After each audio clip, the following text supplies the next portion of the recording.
Silakan duduk. Sudah Bian.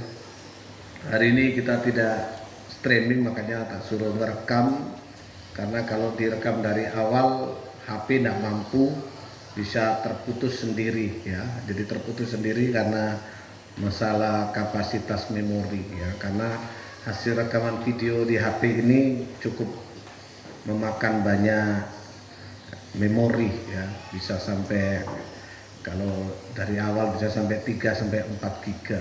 Jadi itu sebabnya nanti korbannya saja saya bilang itu pun nanti kita akan upload, tapi tidak bisa langsung, harus diformat dulu, diperkecil. Jadi dari 1 giga bisa diperkecil menjadi 200 MB supaya bisa naik. Kalau masih 1 giga nggak bisa. Makanya itulah baiknya Facebook Live. Jadi dia videonya otomatis sendiri mereka memformat dan bisa langsung diterima. Jadi kasihan buat saudara-saudara kita hari ini yang menunggu ya, termasuk di Tuma Miri dan juga saudara-saudara kita yang lain, karena ingin mengikuti pemberitaan firman Tuhan. Sebab sinyal XL sama sekali hilang ya, Tony ya, hilang sama sekali. Sementara WiFi dari tadi lembut leteng. Saya minta dokumen dari Badan Pengurus Pusat saja, cuma dokumen yang kecil aja lambat datangnya. Apalagi kita yang streaming sudah tidak mungkin. WiFi ini hilang, muncul, hilang, muncul gitu ya. Jadi itu yang bisa saya sampaikan. Permohonan maaf buat segala gangguan teknis ya. Dan kita akan kembali dalam berita firman Tuhan. Langsung saja kita lihat Keluaran pasal 29, kita ke sana. Keluaran pasal 29 ayat yang ke-11 sampai ayat yang ke-12. Kitab Keluaran pasal 29 ayat yang ke-11 sampai ayat yang 12. Sudah fokusnya, Bill? Sudah. Keluaran pasal 29 ayat 11, silakan. Haruslah kau sembelih lembu jantan itu Ya. di hadapan Tuhan, Di hadapan Tuhan. di depan pintu kemah pertemuan. Terus Haruslah kau ambil sedikit dari darah lembu jantan itu dan kau bubuh dengan jarimu Ya. pada tanduk-tanduk mesbah, ya. dan segala darah selebihnya haruslah kau curahkan pada bagian bawah mesbah. Ya, terima kasih ya. Jadi darahnya dibubuhkan di jari dan ditaruh pada tanduk-tanduk mesbah menjadi tanda ya. Dan selebihnya darahnya dicurahkan pada bagian bawah mesbah. Ini nanti saya akan sampaikan, mungkin kalau untuk ayat 12 ini kan satu bagian sebenarnya, ayat 11 dan 12 itu satu bagian ya, tapi kemungkinan saya akan sampaikan untuk Rabu yang akan datang. Saya ingin fokus dulu di ayat 11. Mari kita lihat. Munculkan kembali ayat yang ke-11. Boleh dibaca lagi saja. Lihat, kita perhatikan. Haruslah kau sembelih lembu jantan itu. Ya, haruslah kau sembelih lembu jantan itu namanya korban. Ada penyembelihan, ada darah dikeluarkan. Ini namanya korban. Haruslah kau sembelih lembu jantan itu, terus Di hadapan Tuhan, di hadapan Tuhan, lanjut. di depan pintu kemah pertemuan. Iya, terima kasih. Jadi lembu jantan ini harus disembelih di hadapan Tuhan. Di pintu kemah, di depan pintu kemah pertemuan. Artinya pada waktu disembelih dia diperhadapkan kepada pintu kemah pertemuan di hadapan Tuhan. Pintu kemah pertemuan itu adalah bait Allah. Ya. Karena pada waktu itu mereka belum punya bait Allah permanen. Musa kan dan Harun dan bangsa Israel mereka beribadah di kemah yang kita sebut dengan istilah tabernakel. Jadi lembu itu tidak boleh disembelih di sembarang tempat. Tidak boleh di tempat siapa, si A, si B, atau di tempat mana menurut mereka baik, tidak. Sampai tempatnya pun ditentukan oleh Tuhan. Dia harus di depan pintu kemah pertemuan. Ya, Persembahan itu harus di depan pintu kemah pertemuan. Artinya dia berada di bait Allah. Persembahan itu dilakukan di hadapan Tuhan di bait Allah. Ya, lembu jantan ini adalah korban penghapus dosa. Sudah saya sampaikan ya, bahwa lembu jantan yang dikorbankan, yang disembelih ini tujuannya adalah untuk korban penghapus dosa. Itu sebabnya dia harus di depan pintu kemah dan di hadapan Tuhan. Di situ dikatakan ya, di hadapan lembu jantan itu di hadapan Tuhan. Di hadapan Tuhan. Jadi harus pada waktu dikorbankan dia diperhadapkan kepada Tuhan. Dalam pengertiannya adalah persembahan ini adalah persembahan yang harus diperkenan oleh Tuhan. Makanya Tuhan lihat, tidak boleh sembarangan. Enggak tiba-tiba, oh ini darahnya. Tuh, mana proses penyembelihannya? Bagaimana lembunya? Kayak apa modelnya? Harus dihadapkan Tuhan. Tidak bisa enggak. Supaya mata Tuhan melihat, memandang apakah korban ini benar atau tidak. Bukan persembahan sembunyi-sembunyi. Bukan persembahan yang tidak jelas, yang tidak diketahui oleh Tuhan. Ini di hadapan Tuhan supaya apa maksudnya? Di hadapan Tuhan supaya berkenan. Sama saja lah saudara, kalau seumpama saudara membeli sapi. Ya, orang menawarkan, aku punya sapi jantan, umurnya sekian, warnanya ini, coklat atau putih. Nggak mungkin kita, oh yuk, berapa harganya? Ya, deal, langsung bayar. Kan harus di hadapan dulu dilihat. Sesuai enggak dengan perkataannya? Cocok enggak? Kalau sudah oke, oh ya, sesuai. Harga cocok, dibayar. Ya, saya pernah dengar katanya ada yang di Taiwan ini, orang beli sapi, ya katanya bagus, setelah diantar tidak sesuai dengan yang diomongkan. Ada yang ngomong sama saya cuma lupa siapa dulu yang ngomong sama saya, mau bikin acara apakah waktu itu Pak, sehingga tidak sesuai dengan apa yang disampaikan. Nah ini namanya tidak benar ini ya, dan pasti saudara tidak berkenan. Oh gak cocok loh, katanya sapinya begini, setelah dibawa kok kurus ya, kecil, maka sudah dibayar. Ya nanti kekurangannya ditambah ayam sekian puluh kilo, sekian ratus kilo. Ini sudah nggak benar. Kalau kita memberikan persembahan dan itu perintah Tuhan, harus di hadapan Tuhan, artinya supaya persembahan kita itu berkenan. Itu ada ayatnya. Ya, mari kita baca Imamat pasal 1 ayat 3. Imamat pasal 1 ayat 3. Ini maksudnya mengapa harus di hadapan Tuhan. Imamat 1 ayat 3. Silakan. Jikalau persembahannya merupakan korban bakaran dari lembu, ya dari lembu, terus haruslah ia mempersembahkan seekor jantan. Seekor jantan terus yang tidak bercela. Tidak bercela, perhatikan. Ia harus membawanya ke pintu kemah pertemuan. Membawa ke pintu kemah pertemuan di hadapan Tuhan. Untuk apa? Supaya apa? Supaya Tuhan berkenan akan dia. Nah, terima kasih. Tujuannya itu dibawa ke kemah pertemuan di hadapan Tuhan supaya Tuhan berkenan. Jangan kita memberikan korban persembahan tapi tidak diperkenan oleh Tuhan. Supaya berkenan, supaya Tuhan melihat persembahan kita, pelayanan kita. Kalau kita bicara tentang persembahan secara rohani bagi kita sekarang ini, kita tidak lagi mempersembahkan lembu, sapi, kambing, domba secara jasmani. Tidak. Tetapi bagi kita persembahan itu bagaikan pelayanan kita di hadapan Tuhan. Maksudnya apa kita melayani di hadapan Tuhan? Supaya pelayanan kita itu berkenan. Persembahan kita ini berkenan. Ya. Jadi dari ayat itu tadi, ayat 11 Keluaran 29, maka saya tarik satu kesimpulan dari Keluaran 29 ayat 11 ini yang kita baca, untuk kita akan masuk ke situ ke dalam. Dari ayat ini saya tarik satu kesimpulan, korban itu harus berkenan kepada Tuhan. Dari ayat ini ya, haruslah kau sembelih lembu jantan itu di hadapan Tuhan di depan pintu kemah pertemuan yang disambung di imamat tadi supaya berkenan. Jadi artinya korban itu harus berkenan kepada Tuhan. Di sini saya bisa akan lebih dalam lagi menjelaskan pengertian-pengertian atau rahasia-rahasia dari firman Tuhan.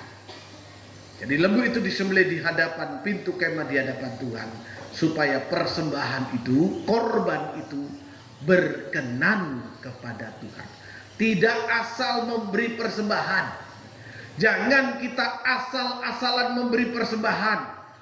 Jangan kita asal-asalan melayani Tuhan menurut pengertian kita sendiri, menurut pemikiran kita sendiri, atau menurut hati kita sendiri. Ya, tidak bisa. Melayani Tuhan harus sesuai dengan kehendak Tuhan. Memberikan persembahan kepada Tuhan harus sesuai dengan kehendak Tuhan, bukan menurut kemauan kita. Bukan menurut apa yang menurut kita benar, apa yang kita anggap benar. Nah, di sini kita belajar tentang arti persembahan itu berkenan atau tidak. Di sini kita boleh belajar. Itu sebabnya harus di hadapan Tuhan. Nyembelihnya harus di hadapan Tuhan. Di depan pintu kemah pertemuan. Ini supaya korban itu atau persembahan itu berkenan kepada Tuhan. Ya, ini kita tarik garis merah di sini. Untuk kita dari topik ini kita akan masuk bagaimana kita memberikan persembahan yang berkenan kepada Tuhan. Kita akan baca Kejadian pasal 4. Ini persembahan mula-mula. Ya, yang dikerjakan oleh anak-anak Adam. Persembahan yang dikerjakan oleh anak-anak Adam, itulah Kain dan Habel, ayat 2. Kejadian 4 ayat yang kedua sampai ayat yang ke-5. Selanjutnya dilahirkannya lah Habel. Atau mungkin mulai baca ayat 1 ya supaya lengkap lah. Ayat 1 ya, tidak apa-apa ya, agak sedikit panjang. Kain dan Habel. Kemudian manusia itu bersetubuh dengan Hawa, istrinya, dan mengandunglah perempuan itu, Ya. lalu melahirkan Kain. Maka kata perempuan itu, aku telah mendapat seorang anak laki-laki dengan pertolongan Tuhan. Selanjutnya, Lanjut. Ya, lanjut. selanjutnya dilahirkannya lah Habel, Iya. adik Kain. Karena ada dua, kakaknya namanya Kain, adiknya namanya Habel. Perhatikan mereka pekerjaannya apa? Dan Habel menjadi gembala kambing domba. Habel menjadi gembala kambing domba. Terus Kain menjadi petani. Kain menjadi petani. Lanjut lagi. Setelah beberapa waktu lamanya, Iya. maka Kain mempersembahkan sebagian dari hasil tanah itu kepada Tuhan. Sebagian dari asal tanah itu kepada Tuhan. Perhatikan ayat ini supaya kita benar-benar memperhatikan. Kain melayani Tuhan, memberikan persembahan kepada Tuhan. Karena Kain adalah petani, apa yang dipersembahkan? Ulangi.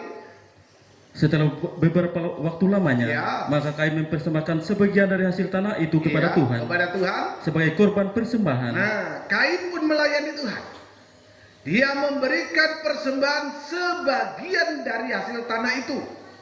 Apa yang ditanam? Mungkin gandum, mungkin anggur, mungkin pohon ara, mungkin apa saja. Ya, buah-buahan, sayur-sayuran, sebagian dari hasil tanah itu dipersembahkan kepada Tuhan sebagai korban persembahan. Sekarang Habel. Kita lihat. Habel juga mempersembahkan korban persembahan dari anak sulung kambing dombanya. Iya, Habel juga karena dia penggembala. Dia ini dua pekerjaan sudah nampak di situ, satu petani, satu gembala. Apa yang salah di pekerjaan itu? Tidak ada. Sesuai talenta yang Tuhan berikan. Kain rupanya mendapat talenta karunia, dia menjadi petani yang luar biasa, bagus.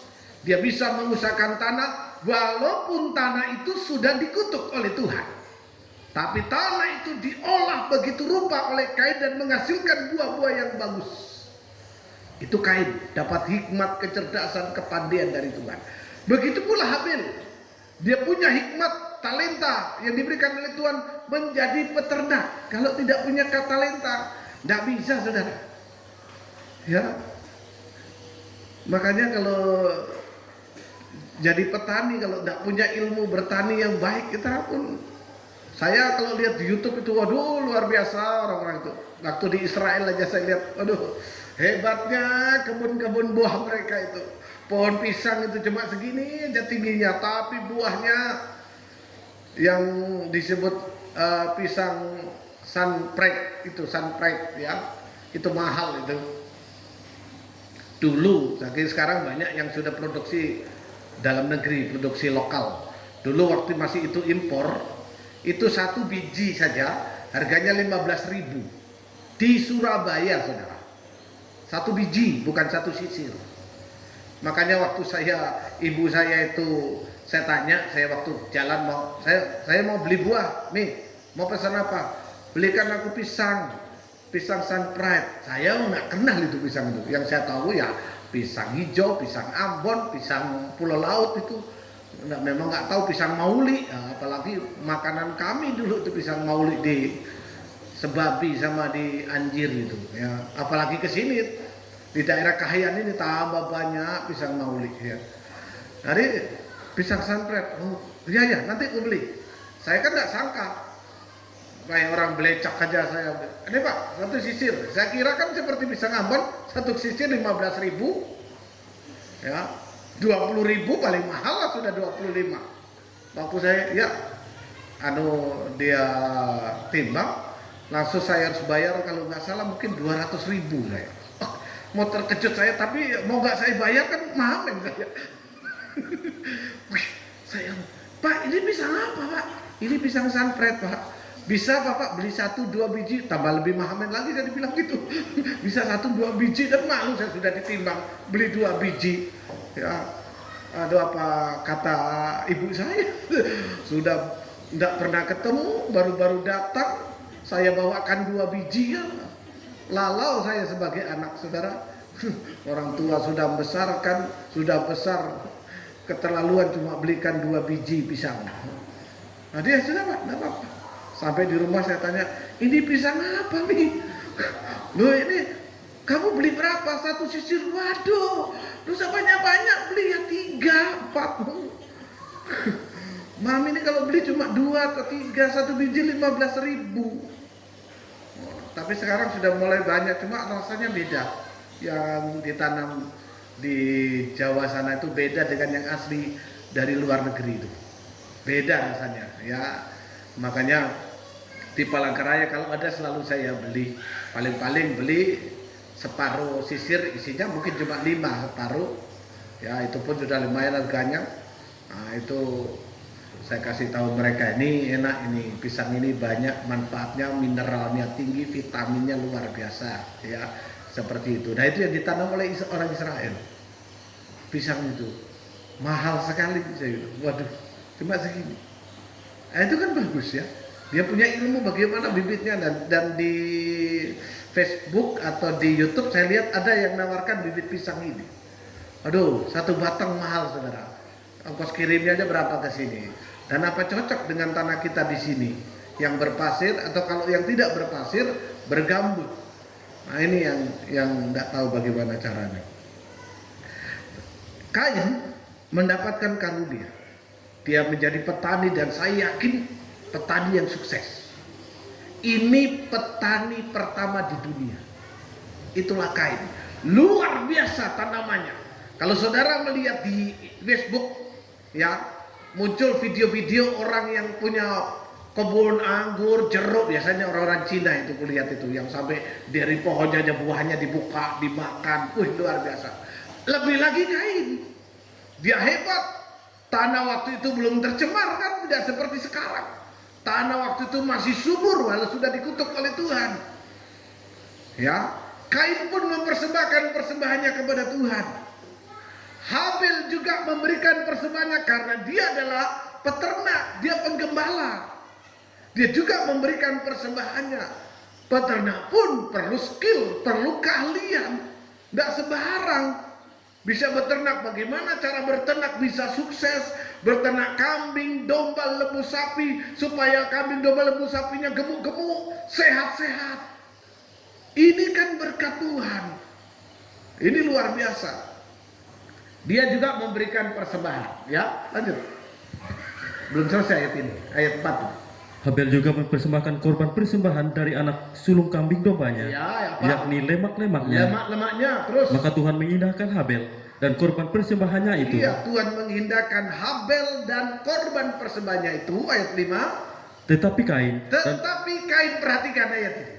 Tetapi Kain, terus. dan korban persembahannya Iya. tidak diindahkannya. Iya. Lalu hati Kain menjadi sangat panas Sangat panas. dan mukanya muram. Ya, terima kasih. Di sini kita belajar mengapa persembahan Abel diterima, diindahkan, diperkenan oleh Tuhan, sedangkan persembahan Kain tidak. Ya, ada pendeta yang pernah khotbah begini.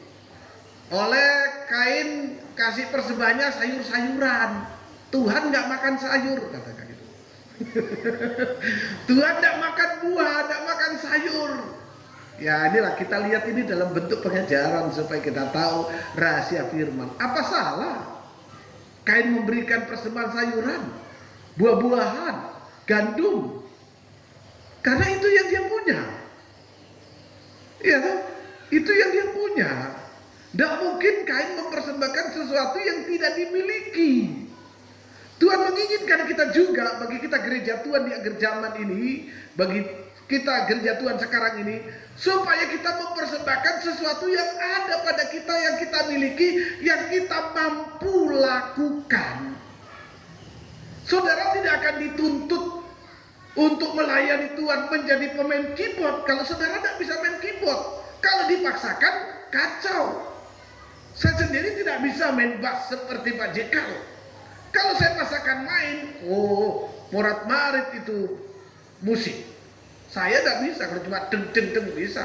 Tapi Pak Jekal dia bisa, filmnya luar biasa. Saya juga tidak punya talenta yang Tuhan berikan, walau saya ngerti notasi untuk melatih orang paduan suara. Beliau bisa. Ya, saya ngerti notasi. Saya waktu ikuti ujian teori nilai saya 100. Ya, pelajaran tangga nada not. Ya, saya nilai saya sampai yang hitungan 2/4 berapa harga sekian. Makanya karena saya menguasai not, ilmu tentang notasi ini, saya belajar keyboard, saya belajar sendiri. Tidak pernah saya kursus, tidak pernah belajar, tidak pernah lihat kunci saya cari sendiri. Saya tidak pernah lihat kunci C itu gimana. Makanya cara saya main keyboard beda dengan cara mainnya Pak Jekal, karena saya belajar sendiri, makanya nggak karuan. Tapi untung-untung masih enak aja didengar. Makanya kalau ada yang mau belajar sama saya nggak bisa, saya tidak punya ilmunya. Saya belajar sendiri karena saya tahu, kalau C berarti temannya F dan G, bisa dicari di situ. Ini karena banyaknya tut-tutnya keyboard itu. Nah, ini C itu ini nilainya sekian, tangga nadanya sekian. Saya cari sendiri. Ya, makanya waktu saya pernah main keyboard di Kuala Kapuas, anaknya Om Yusa itu Esra itu datangi saya, dia lihat kunci saya bingung. Itu kunci gimana Om? Saya cari sendiri. Bagus lah, tapi bagus saja Om. Cuma kalau saya main piano nggak bisa, karena salah. Ya itu sudah terlanjur, udah nggak bisa. Makanya anak saya Gabriel itu, saya nggak ngajari dia. Saya bawa ke Kurun, suruh Sion yang lesi dia, supaya dia punya ilmu yang betul-betul paten main keyboardnya. Saya cuma sekedar itu. Ya, makanya kalau sudah kunci yang aneh-aneh, yang lain-lain nggak bisa saya. Nah itu saya malu. Makanya saya bilang sama Pak Jekal, seandainya ada yang nanti bisa main keyboard bagus, saya turun. Saya tidak mau terus main keyboard itu, supaya ada yang pegang. Atau kalau ada yang pegang bass bagus, ya supaya bisa ganti Pak Jekal yang main keyboard. Nah, seperti itu. Saya maunya seperti itu, maunya duduk. Ya nanti waktu khotbah saya naik, jadi tidak ikut main. Itu maksud saya. Nah, tidak mungkin kan? Saudara dituntut melayani sesuatu yang saudara tidak punya talenta, sesuatu yang saudara tidak miliki. Gak mungkin itu. Ya, firman Tuhan mengatakan Tuhan memberikan talenta masing-masing sesuai kesanggupan. Apa yang salah dari berkatnya, dari persembahan Kain ini? Tetapi Kain dan korban persembahannya tidak diindahkannya. Lalu hati Kain menjadi sangat panas. Nah, ini jadi masalah. Dan mukanya muram. Gak terima dia. Aku sudah capek-capek memberi persembahan, tapi ditolak oleh Tuhan. Ya, makanya tadi saya katakan ada pendeta yang khotbah, kenapa persembahan Kain ditolak? Sebab Kain memberikan buah-buahan dan sayur-sayuran. Tuhan tidak makan buah dan tidak makan sayur. Ya, Tuhan juga tidak makan daging, saudara. Kalau saya boleh jawab, Tuhan tidak makan daging. Mana ada Tuhan turun dari surga langsung makan daging? Ya enggak juga kan? Nah, di sini kita belajar Kain dengan persembahan yang ditolak. Mari, Kain memberi persembahan. Kalau boleh saya katakan, Kain memberi persembahan atau melayani Tuhan menurut kebenarannya sendiri. Ya, dan tidak diindahkannya oleh Tuhan. Tuhan tidak berkenan karena dia mempersembahkan menurut kebenarannya sendiri. Kita lihat kebenarannya sendiri, perbedaannya di sini. Kita ulangi lagi baca ayat ini dan perhatikan persembahannya Kain. Mari, tolong ayat yang keempat ya. Atau ya, ayat 3. Pas-pas. Ayo, kita baca. Setelah beberapa waktu lamanya, ya, maka Kain mempersembahkan sebagian dari hasil tanah itu iya, kepada Tuhan sebagai korban persembahan. Iya, kita perhatikan, Kain memberikan persembahan sebagian dari hasil tanah itu kepada Tuhan. Ini persembahan. Kita perhatikan ya, Kain mempersembahkan persembahannya sebagian dari hasil tanahnya kepada Tuhan. Sekarang kita lihat perbedaannya dengan Habel. Mari, persembahannya Habel ayat yang ke berapa? 4 ya. Habel juga mempersembahkan korban persembahan dari anak sulung kambing dombanya. Sebentar, Habel juga memberikan persembahan dari apa? Dari anak sulung kambing dombanya. Dari anak sulung kambing dombanya. Habel memberikan persembahan buah sulung dari ternaknya, dari apa yang dikerjakannya. Perhatikan di sini terus, yakni lemak-lemaknya. iya, Maka Tuhan mengindahkan Habel dan korban persembahannya itu. Iya, terima kasih. Jadi persembahan Habel itu adalah kambing domba yang sulung. Ada disebut sini ya, sulung. Dari anak sulung kambing dombanya, yakni lemak-lemaknya. Memang lemak-lemak ini juga sangat disenangi oleh Tuhan baunya waktu dibakar. Jadi ini persembahan. Ya. Tapi persembahannya Kain kan tidak ada lemaknya. Apakah ada sayur berlemak, buah berlemak? Ya, apakah itu salah di hadapan Tuhan? Tadi boleh saya bawa untuk saudara perhatikan, yang diberikan persembahan ini beda. Kalau Habel memberikan buah sulungnya, sementara Kain sebagian. Kata sebagian itu menurut kehendaknya dia, menurut pikirannya dia berikan. Padahal kalau kita memberikan persembahan yang diperkenan oleh Tuhan, sudah ada aturan ayatnya. Memang waktu itu belum ada, tapi mereka kan belajar dari orang tuanya, Adam dan Hawa. Seharusnya kalau kita ingin persembahan kita diperkenan oleh Tuhan, berikanlah persembahan menurut kehendak Tuhan, jangan menurut kehendak kita. Ulangan pasal 26, kita baca ayat 1 ya. Ulangan pasal 26 ayat 1, ini persembahan dari hasil bumi. Ya, ini yang diperkenan oleh Tuhan. Ulangan 26 ayat 1 sampai ayat yang ke-2.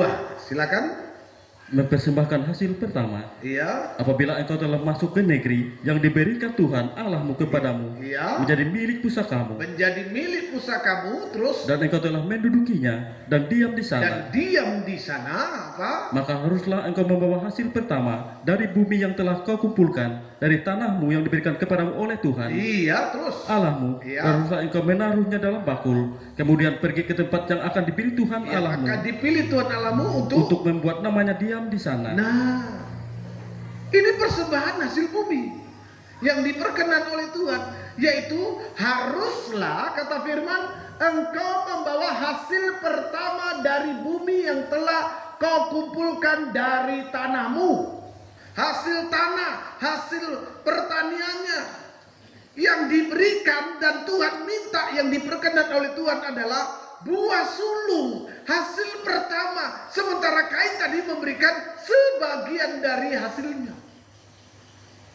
Yang Tuhan minta itu buah sulung. Ya, terserah dia mau mempersembahkan buah-buahan, sayur-sayuran, gandum. Saya tambahkan Keluaran 23 ayat 19. Ya, Keluaran pasal 23 ada juga di situ tentang buah sulung ini. Keluaran pasal 23 ayat yang ke-19. Silakan. Jangan memungut bunga dari seorang saudara sebangsa. Ayat 19. Jangan Ayat 19. Keluaran 23 ayat 19. Silakan. Janganlah engkau membungakan kepada saudaramu baik uang maupun bahan makanan. Keluaran 23. 23. Keluaran 23 ayat yang ke-19. Ya. Saya ulangi. Ya. Yang terbaik dari buah bungaran Ya. hasil tanahmu, Hasil tanahmu, haruslah kau bawa ke dalam rumah Tuhan Allahmu. iya, haruslah kau bawa ke dalam rumah Tuhan Allahmu. Terus sampai di situ sih, sampai di situ. Ya. Yang ayat selanjutnya beda tujuannya. Yang terbaik, apa persembahan yang terbaik kata Tuhan?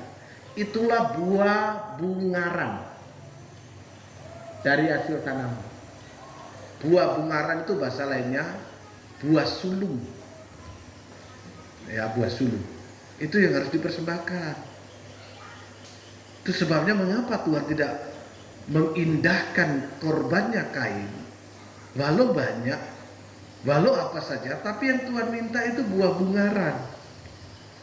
Ya, itu sebabnya Habel, kenapa persembahannya diperkenan? Dia berikan anak sulung dari kambing dombanya. Semua anak sulung. Karena yang sulung itu kata firman Tuhan adalah milik Tuhan. Kalau itu dalam bentuk ternak, kambing domba, itu harus dikorbankan. Tapi kalau itu dalam bentuk binatang seperti keledai, kuda, onta, tidak boleh dikorbankan karena itu najis. Makanya harus diganti dengan anak domba atau lembu sapi yang sulung juga. Jadi harus ditukar. Kalau tidak diuangkan dengan nilainya seberapa dipersembahkan. Itu ada aturan-aturannya ya. Tapi kita tidak ke sana sebab kita belajar pengertian dari hal ini. Bagaimana kita memberikan korban atau persembahan atau pelayanan kita yang berkenan kepada Tuhan. Jadi bukan semaunya sendiri. Kain memberi persembahan menurut maunya sendiri, menurutnya dia. Tapi Habel belajar. Yang diperkenan Tuhan itu buah sulung. Makanya diambillah kambing domba yang sulung. Dilihat. Mungkin yang sulung ini badannya lebih kecil. Yang enggak sulung ini lebih besar, kelihatannya bagus. Tapi tidak berkenan kepada Tuhan. Jadi bukan itu. Walau mungkin yang enggak sulung ini lebih tambun, kambing dombanya lebih gemuk. Tapi ini yang sulung. Ya, ada tanda darah diberikan. Jadi di sini menjawab pernyataan bahwa Tuhan tidak menerima persembahan dalam bentuk sayuran atau buah-buahan. Tapi di sini ada perintahnya. Yang terbaik dari buah bungaran hasil tanahmu haruslah kau bawa ke dalam rumah Tuhan Allahmu. Artinya dipersembahkan. Dulu waktu saya masih di Anjir, ada jemaat Anjir karena rata-rata petani sana nanam padi. Itu mereka kalau sudah waktunya getem, buah pertama atau panen pertama, buah sulung, itu mereka bawa ke pastori. Jadi datang mereka, ini om, hasil pertama. Jadi yang pertama padi yang tua dia lihat, dia bawa.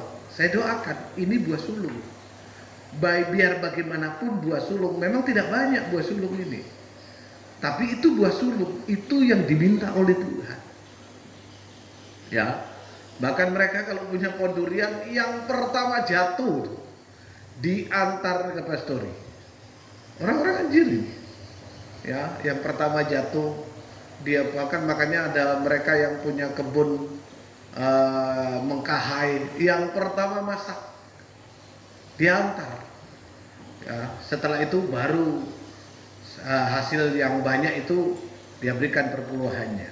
Jadi setelah panen padi, berapa kaleng dia dapat dia hitung dan perpuluhannya diantar. Makanya sampai akhirnya kami di Anjir itu jemaat bikinkan saya lumbung untuk menyimpan padi itu. Banyak padi ya. Jadi mereka siapkan. Nah, seperti itu namanya buah sulung yang pertama. Ini yang berkenan. Jadi makanya di sini kita menjawab, makanya melalui pengajaran ini kita tahu mengapa persembahan kain. Cuma sayangnya kok kain nggak tanya gitu loh. Coba dia tanya sama Tuhan, kan waktu itu Tuhan masih bisa ngomong kan sama mereka. Tuhan tanya, kenapa mukamu muram? Nah, kan gitu, berarti coba tanya Tuhan, kenapa kok persembahanku nggak Tuhan terima, ada apa? Nah kan bisa jawab Tuhan. Seandainya Tuhan, aku nggak mau makan sayur, aku maunya makan kambing, ya. Kan tukar aja sama Habel kan, seandainya, ini seandainya ya, seandainya. Alkitab tidak tulis ya. Seandainya kan gitu ya. Oh Habel sini nah. Tuhan tidak mau makan sayuranku, aku belilah, tukar kambingmu dengan satu sak kangkung. Gitu sayuran, nilai kambing dengan kangkung atau apakah terserah kan bisa toh. Kalau seandainya dia tanya sama Tuhan, ya enggak, tanya enggak, timbul PHT, sakit, nyaluk, nah ini yang bahaya. Setan bekerja. Akhirnya apa? Dia bunuh adiknya, salah apa Habel itu? Kan ada salahnya sama Kain. Yang menolak persembahannya Kain ke Tuhan, bukan adiknya. Nah ini kadang-kadang yang terjadi, yang tua iri dengan yang muda. Ya, iri hati, sakit hati karena yang muda lebih diberkati Tuhan. Lebih diperhatikan Tuhan. Kenapa kalau dia lebih diperhatikan? Seharusnya kan bertanya. Jangan, waduh saudara, penuh dengan kebencian, sakit hati melihat dia diberkati, persembahannya diindahkan, berkenan sakit hati. Akhirnya apa yang terjadi? Timbul kebencian, itu sudah pembunuhan. Ya, itu sudah pembunuhan. Makanya sudah, wah ini merasa dia tua, akhirnya dia benci dengan yang muda adiknya. Harusnya kan yang tua membimbing yang muda adiknya. Harusnya juga kan mengasuh. Kan Tuhan katakan kan, di mana adikmu? Memangnya aku ini pengasuh adikku? Memang harusnya begitu. Sudah saya sampaikan minggu yang lalu dalam ibadah minggu. Harusnya yang tua menjadi pengasuh, pembimbing adiknya. Makanya kan di surat Timotius rasanya juga ada di situ. Dikatakan perempuan-perempuan tua itu menjadi teladan mendidik, membimbing perempuan-perempuan muda. Ada ayatnya dalam pengajaran tentang tabisan. Belajar, ya. Ini yang terbaik dari buah bungaran hasil tanahmu haruslah kau bawa. Jadi itu yang sungguh. Disinilah kesalahan Kain. Ya, di sini kesalahan Kain. Tuhan memberikan persembahan, kita memberikan persembahan kepada Tuhan, tapi persembahan kita tidak diperkenan oleh Tuhan. Rasul Paulus tulis dalam surat Ibrani, ya, ini dipercaya oleh beberapa ahli Alkitab sebagai tulisan Paulus, ya, Ibrani pasal 11 ayat 4. Mari kita lihat ke sana. Ibrani 11 ayat 4. Perhatikan. Karena iman, Ya, Habel telah mempersembahkan kepada Allah korban yang lebih baik korban yang lebih baik terus daripada korban Kain. daripada korban Kain. Lebih baik. Apa baiknya? Karena Habel memberikan anak sulung kambing dombanya. Sementara Kain tidak mempersembahkan buah sulung buah bungaran. Nah ini ya, sebagian dari hasilnya menurut maunya dia.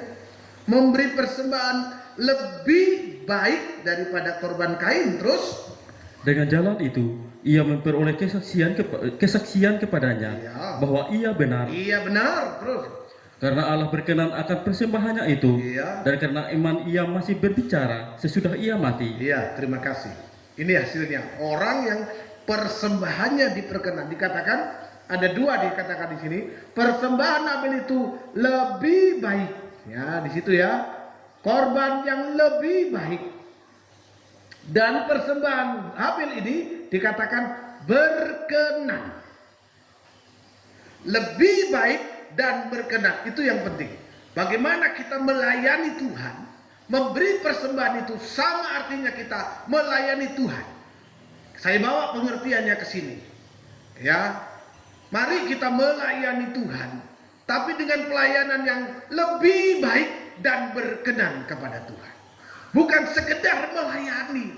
Bukan sekedar kalau kita mau melayani atau sekedar mau melayani, wah pokoknya melayani. Tapi kita tidak tahu apakah pelayanan kita itu baik.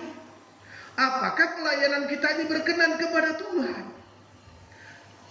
Habel karena persembahan atau pelayanannya baik, bahkan lebih baik. Dikatakan lebih baik ya. Sama toh Alkitab saudara? Karena kalau ada kata lebih baik berarti ada yang baik ya. Ada yang baik, ada yang lebih baik. Persembahan Kain itu baik. Sekali lagi saya katakan, bukan tidak baik. Ya. Persembahan Kain itu baik. Sudah menunjukkan jerih payahnya dan memberikan persembahan kepada Tuhan. Itu sudah perbuatan baik. Tapi baik belum tentu berkenan. Sekali lagi kan, saya katakan persembahan yang baik belum tentu berkenan. Mari kita memberikan persembahan yang baik dan juga berkenan. Ini ya, korbannya Habel lebih baik daripada Kain. Ya, lebih baik. Kain baik, tapi Habel lebih baik. Dan bukan hanya itu saja, tapi persembahan Habel bahwa ia benar karena Allah berkenan akan persembahannya itu. Tuhan berkenan. Dan kalau orang pelayanannya baik dan berkenan, firman Tuhan katakan, ya, karena iman ia masih berbicara sesudah ia mati. Ini hasilnya. Walau orang yang memberi persembahan itu sudah mati, tapi masih ada kemampuan untuk berbicara kepada Tuhan. Rohnya kuat, jiwanya kuat, kehidupannya kuat. Dengan kata lain, walau dia mati secara jasmani, tapi tidak putus hubungan dengan Tuhan. Yang celaka kan kalau orang itu mati, putus pula hubungannya dengan Tuhan. Jangan justru kita yang masih hidup sudah putus hubungan dengan Tuhan. Orang yang berkenan kepada Tuhan, mati pun masih ada hubungan. Karena iman ia masih berbicara sesudah ia mati. Masih berbicara, masih bersuara, masih ada komunikasi, masih ada hubungan persekutuan dengan Tuhan. Ini yang luar biasa. Mari kita menjadi pelayan-pelayan yang lebih baik dan berkenan kepada Tuhan. Ya, lanjut. Roma 10. Bangsa Israel begitu pula seperti Kain. Ya. Roma 10 ayat 1 sampai 3. Suratan Roma pasal 10 ayat 1 sampai ayat yang ketiga. Saudara-saudara, keinginan hatiku Iya. dan doaku kepada Tuhan ialah supaya mereka diselamatkan. Supaya bangsa Israel juga diselamatkan. Mengapa?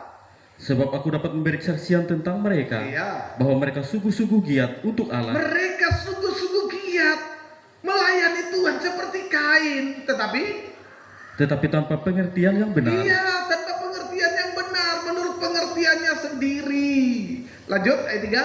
Sebab oleh karena mereka tidak mengenal kebenaran Allah, Tidak mengenal kebenaran Allah, walau mereka giat melayani tanpa kebenaran, tanpa pengertian yang benar, terus dan oleh karena mereka berusaha untuk mendirikan kebenaran mereka sendiri, iya, maka mereka tidak takluk kepada kebenaran Allah. iya, itu yang terjadi seperti Kain. Dia tidak tunduk kepada kebenaran Allah, malah melawan Tuhan dengan cara dia membunuh adiknya. Tuhan berkata, di mana adikmu? Tuhan dilawan. Memang aku ini pengasuh adikku, penjaga adikku. Coba, ya, Tuhan malah dilawan. Nah, itulah orang yang walau dia giat, bangsa Israel itu giat melayani Tuhan, tapi tanpa pengertian yang benar.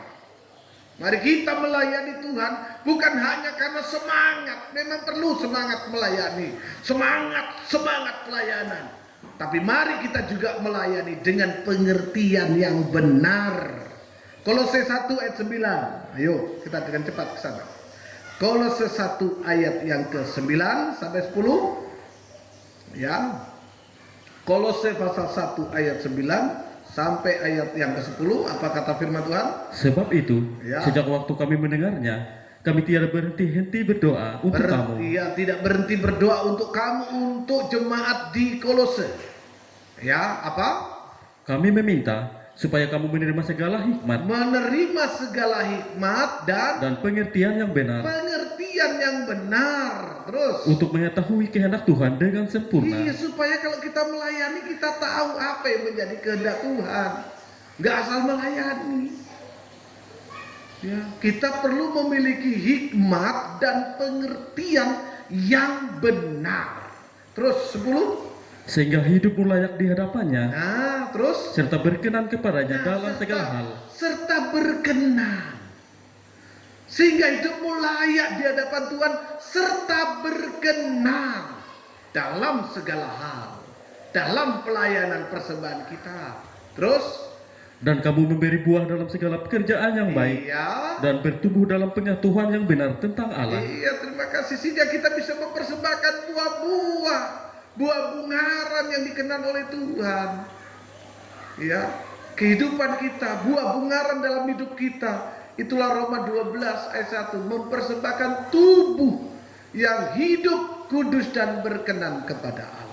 Itu ibadah yang sejati. Itu bagaikan buah bungaran, itu bagaikan anak-anak sulung kambing domba yang dipersembahkan kepada Tuhan seperti Habel, dan juga lemak-lemaknya yang berkenan kepada Tuhan. Ya, ayat terakhir Ibrani 13. Ini persembahan yang berkenan kepada Tuhan. Kalau tadi pengertian yang benar, mari kita melayani dengan pengertian yang benar. Sekarang ini persembahan yang benar. Ibrani 13 ayat 15 mulai baca, ya. Sebab itu marilah kita oleh Dia senantiasa mempersembahkan korban syukur kepada Allah, Iya. yaitu ucapan bibir yang memuliakan namanya. Iya, ini persembahan syukur kepada Tuhan. Terus 16, Dan janganlah kamu lupa berbuat baik berbuat baik. dan memberi bantuan, Iya. sebab korban-korban yang demikianlah yang berkenan kepada Allah. Iya.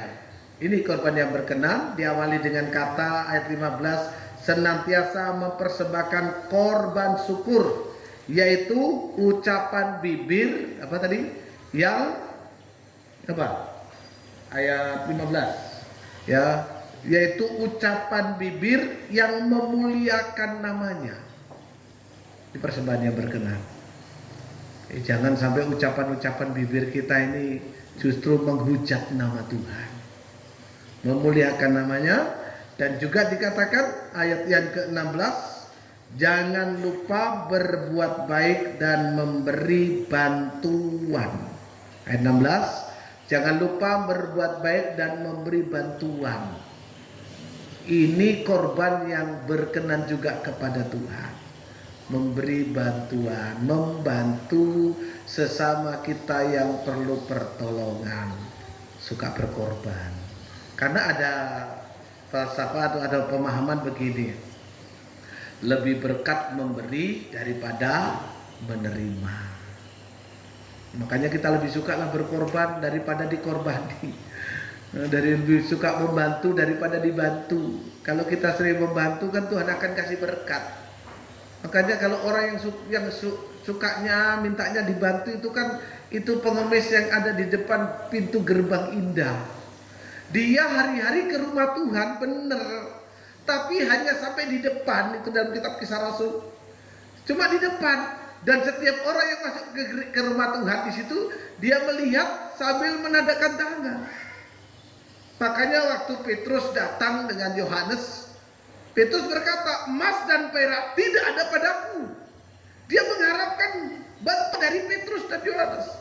Tetapi apa yang ada padaku kuberikan kepadamu. Di dalam nama Yesus Kristus orang Nazaret berjalan. Ini bertahun-tahun lumpuh.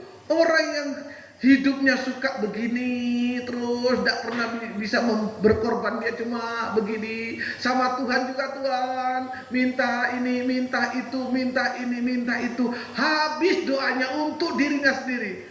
Berkati Tuhan, berkati, berkati, berkati, berkati.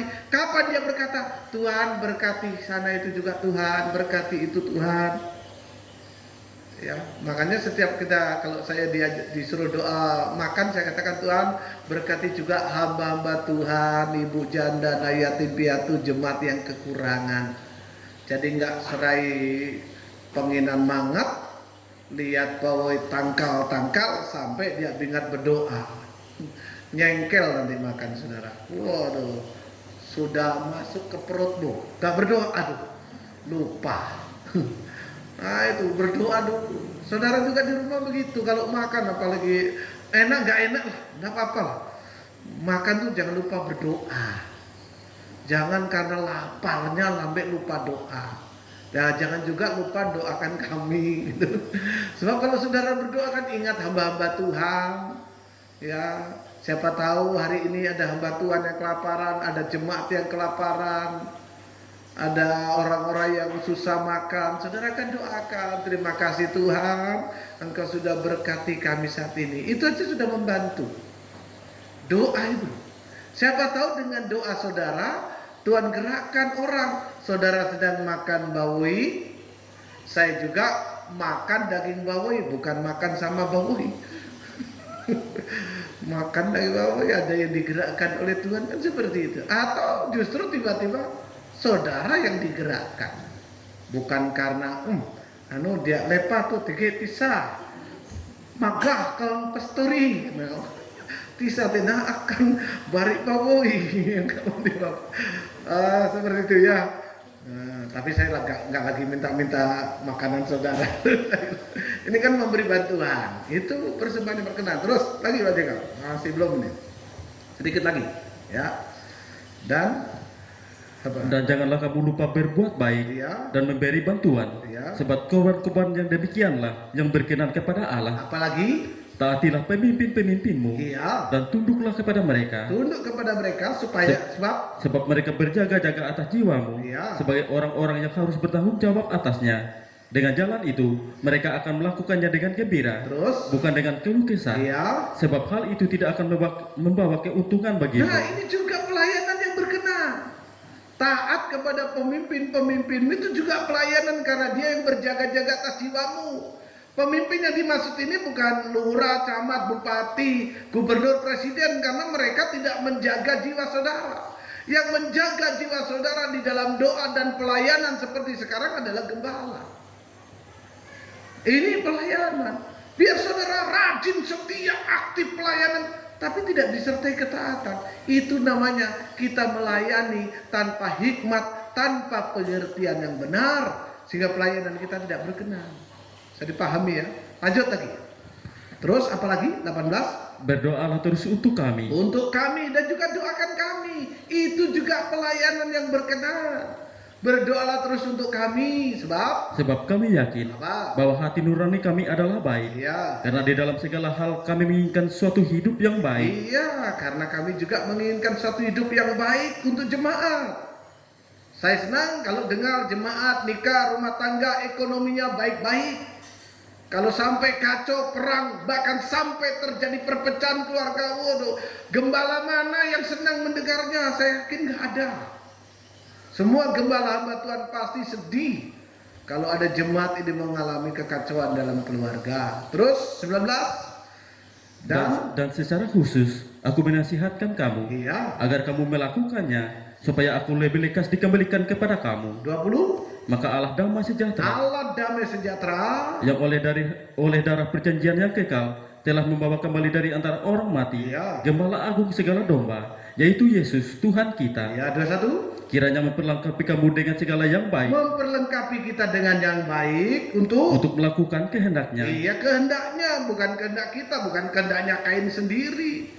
Melakukan pelayanan menurut kehendaknya sendiri, tidak menurut kehendak Tuhan, gitu sudah nggak diterima, marah lagi dia, melawan lagi, kan repot itu ya. Terus dan mengerjakan di dalam kita apa yang berkenan kepadanya, terus oleh Yesus Kristus, bagi Dia kemuliaan sampai selama-lamanya. Amin. Amin. Terima kasih. Supaya kita bisa melayani dan melakukan pelayanan kita berkenan kepada Tuhan. Ya. Jadi ini yang penting buat kita semua, Bapak-bapak, Ibu-ibu dan saudara yang dikasihi Tuhan, bagaimana pelayanan kita berkenan atau korban persembahan, itulah pelayanan kita berkenan kepada Tuhan.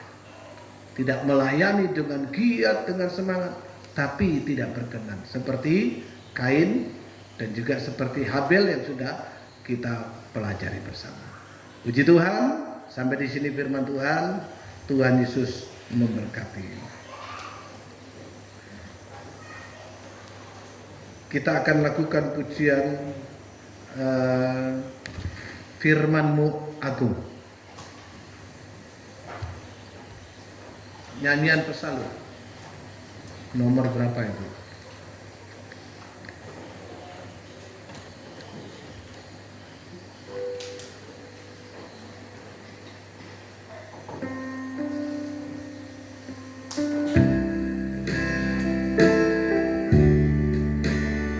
Mari kita bangkit berdiri.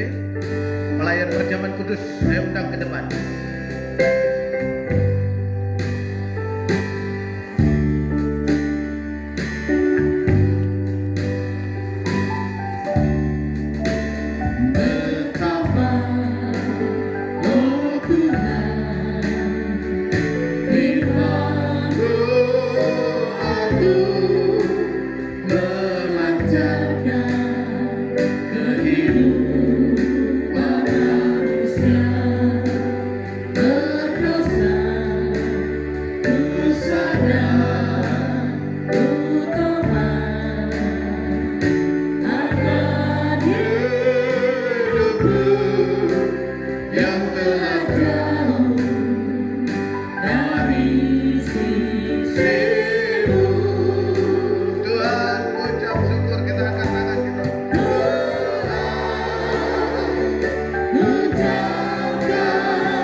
Tetapkan firman-Mu Tuhan di dalam hati kami, sehingga kami boleh mengerti, mengenal apa yang menjadi kehendak Tuhan dalam hidup kami melalui firman yang mungkin keras, tetapi firman ini membangun kehidupan kami.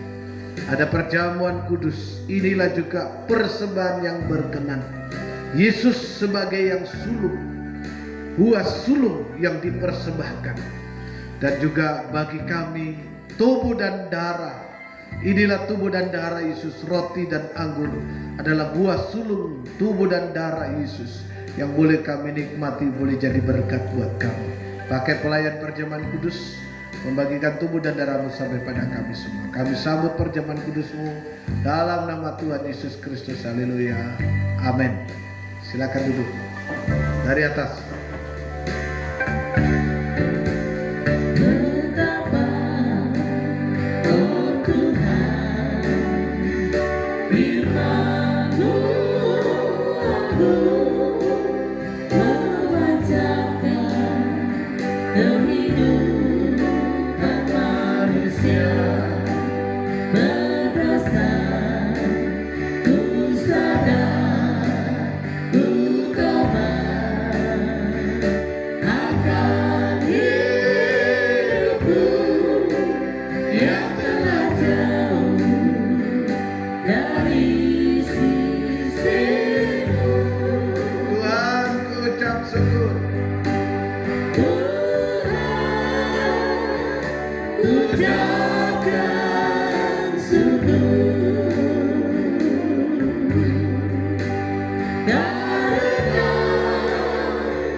Tinggi dari kepala kita. Ini persembahan Kristus yang sangat berkenan kepada Bapa. Dan dengarkan firman Tuhan yang saya baca. Sebab apa yang telah ku teruskan kepadamu telah aku terima dari Tuhan, yaitu bahwa Tuhan Yesus pada malam waktu ia diserahkan mengambil roti, dan sesudah itu ia mengucap syukur atasnya. Ia memecah-mecahkannya dan berkata, "Inilah tubuhku yang diserahkan bagi kamu. Perbuatlah ini menjadi peringatan akan aku." Percayakah saudara, roti yang kita angkat tinggi sekarang ini adalah persekutuan dengan tubuh Tuhan Yesus. Amin. Haleluya. Kita makan dalam nama Tuhan Yesus.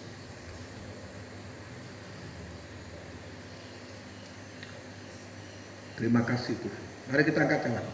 Demikian juga ia mengambil cawan sesudah makan lalu berkata, "Cawan ini adalah perjanjian baru yang dimeteraikan oleh darahku. Perbuatlah ini setiap kali kamu meminumnya menjadi peringatan akan aku. Sebab setiap kali kamu makan roti ini dan minum cawan ini, kamu memberitakan kematian Tuhan sampai ia datang." Percayakah saudara? Cawan yang kita angkat tinggi sekarang ini adalah persekutuan dengan darah Tuhan Yesus. Amin. Haleluya. Kita minum dalam nama Tuhan Yesus. Mari kita angkat dua tangan kita. Tuhan, ku ucapkan syukur. Bapak Milka. Haleluya. Kur. Tuhan, ku ucapkan syukur.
Terpuji namamu Tuhan Yesus, haleluya, haleluya. Syukur Tuhan Yesus, haleluya, haleluya. Terpuji namamu Tuhan Yesus, haleluya, haleluya. Terpuji namamu Tuhan Yesus. Terima kasih Tuhan. Kami boleh menaikkan syukur dan terima kasih ya Tuhan atas firman yang sudah Engkau sampaikan melalui hamba-Mu kepada kami di tempat ini ya Tuhan. Biarlah firman-Mu bisa menetap di dalam kehidupan kami, supaya di saat kami melayani Tuhan, kami bukan melayani dengan cara kami sendiri ya Tuhan, tapi kami boleh belajar dari firman-Mu Tuhan. Kami mau melayani Tuhan dengan caranya Tuhan, dengan kebenarannya Tuhan, dengan cara kami mau taat kepada pemimpin kami, kepada Bapak Gembala kami yang senantiasa berjaga-jaga di atas jiwa kami di tempat ini Tuhan, sehingga kami selalu dididik dalam kebenaran, dididik dalam pelayanan kami, supaya pelayanan kami boleh layak berkenan kepada Tuhan. Ampuni kami Tuhan, jikalau hari-hari yang sudah kami lalui, kami melayani dengan kebenaran kami. Itu sebabnya Tuhan, kami bersyukur pada malam hari ini atas kebenaran firman yang sudah Engkau sampaikan melalui hamba-Mu. Engkau memberkati hamba-Mu kembali ya Tuhan, dengan berkat hikmat kebijaksanaan, supaya dapat membimbing kami, supaya dapat menegur kami dalam firman-Mu Tuhan, supaya kami dapat melayani dengan baik sesuai dengan kebenaran firman-Mu Tuhan. Dan hamba-Mu, Kau berkati nikah hamba-Mu, pelayanan penggembala di tempat ini dan juga di Tumbang Miri, serta kebutuhan keperluan hamba-Mu Tuhan senantiasa mencukupi ya Tuhan. Terima kasih Tuhan, inilah doa kami, dan juga kami bersyukur sudah menikmati tubuh dan darah-Mu ya Tuhan. Inilah doa cepat syukur kami naikkan kehadirat Bapa Tuhan kami, Tuhan Yesus Kristus. Haleluya, amin. Amin. Sukacita melayani, kita lakukan pujian. Pesan nomor berapa saya lupa. Sukacita bila ku rengkang kasih Tuhan. Ya judulnya itu Pak, sukacita melayani.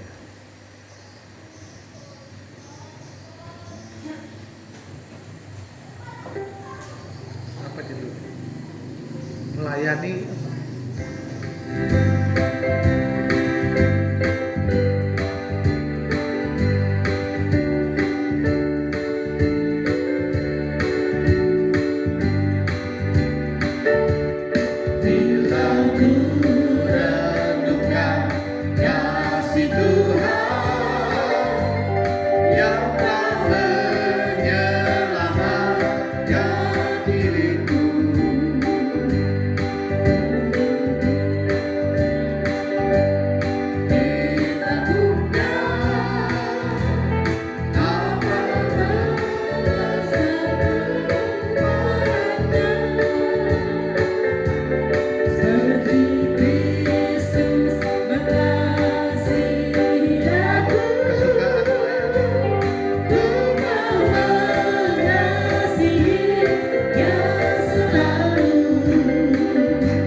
Kami naikkan puji syukur, terima kasih buat kasih kemurahan Tuhan. Tetapkan firman Tuhan di dalam kehidupan kami, dan Tuhan memberkati seluruh sidang jemaat di dalam nikah, rumah tangga, pekerjaan, dan juga perlindungan Tuhan berikan dari segala mara bahaya, bencana, dan juga sakit penyakit, sehingga kami semua aman, kami semua sehat karena berkat pertolongan dan perlindungan Tuhan. Terima kasih Tuhan, terima kasih. Sebentar kami pulang, Tuhan juga menyertai. Malam hari ini dalam istirahat kami serahkan kehidupan kami semua dalam tangan Tuhan. Kuasa-kuasa kegelapan yang mendatangkan mimpi-mimpi buruk, kegelisahan, musibah, bencana, celaka, juga sakit penyakit, khususnya penyakit corona, kuasa pekerjaan kegelapan ini kami tolak dan hancurkan kuasanya dalam nama Tuhan Yesus Kristus. Darah Yesus yang berkuasa. Terpuji nama Tuhan. Tuhan menolong kami sehingga besok kami boleh menyambut hari yang baru, kesegaran, kesehatan, panjang umur, serta berkat-berkat sudah Tuhan sediakan bagi seluruh sidang jemaat-Mu di tempat ini. Terima kasih Tuhan, terima kasih. Terima kasih. Inilah doa yang kami naikkan dengan ucapan syukur. Terima kasih. Mari selanjutnya kita terima berkat dari Tuhan. Bapak-bapak, ibu-ibu, dan saudara yang dikasih Tuhan, terimalah sekarang berkat rahmat kasih sayang, pembelaan dan pemeliharaan dari Allah Bapa, Putra, dan Roh Kudus, yaitu Tuhan Yesus Kristus, menyertai kita sekarang ini sampai Maranatha Tuhan datang kedua kalinya. Dan pulanglah dengan membawa berlimpahnya kebenaran, damai sejahtera, dan sukacita oleh Roh Kudus. Dan di dalam nama Tuhan Yesus Kristus kami bersyukur dan berdoa. Haleluya. Amin. Selamat malam, Tuhan memberkati.